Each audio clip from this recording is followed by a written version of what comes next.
Cerita berlanjut tepat setelah kejadian Pak Narumi menyatakan cinta ke Bu Akane.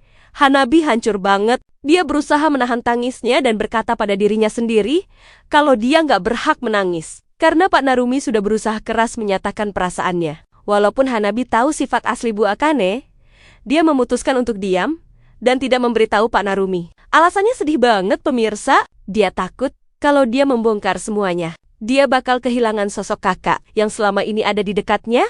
Mugi secara tidak sengaja bertemu dengan kakak kelas lamanya yang bernama Mei, dan akhirnya mereka lanjut mengobrol di sebuah kafe. Dari obrolan mereka, terungkap fakta mengejutkan kalau ternyata Mugi sudah tahu sifat asli Bu Akane sejak lama. Mugi tahu kalau Bu Akane itu wanita pemangsa. Tapi anehnya, justru sisi gelap itulah yang bikin Mugi makin tergila-gila dan masuk perangkapnya.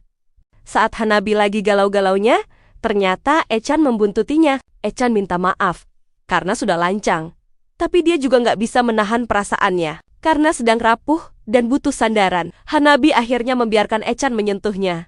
Di momen ini, Hanabi sadar kalau dia cuma memanfaatkan Echan untuk mengisi kekosongan hatinya. Dia membayangkan sosok Pak Narumi saat bersama Echan, tapi tetap nggak berhasil. Meski begitu, Hanabi membiarkan semuanya terjadi karena sentuhan itu membuatnya merasa enak dan sejenak melupakan rasa sakit hatinya.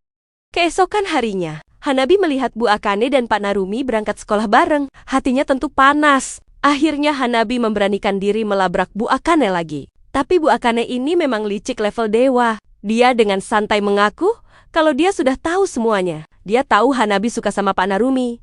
Dan dia juga tahu kalau Mugi suka sama dia.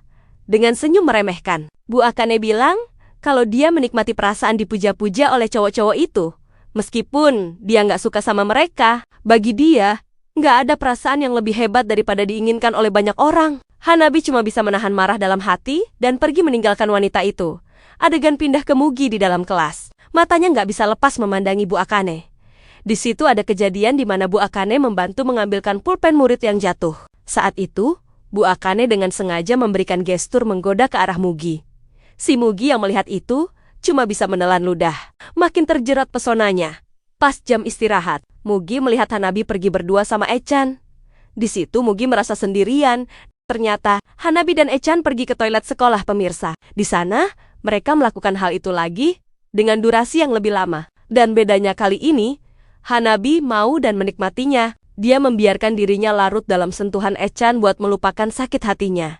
Mugi yang tadi merasa kesepian, akhirnya nggak tahan lagi. Dia menghubungi Mei, kakak kelasnya tadi. Akhirnya, sama persis seperti Hanabi, si Mugi juga melampiaskan hasratnya ke Mei di sebuah hotel. Mereka berdua benar-benar mencari pelarian yang sama.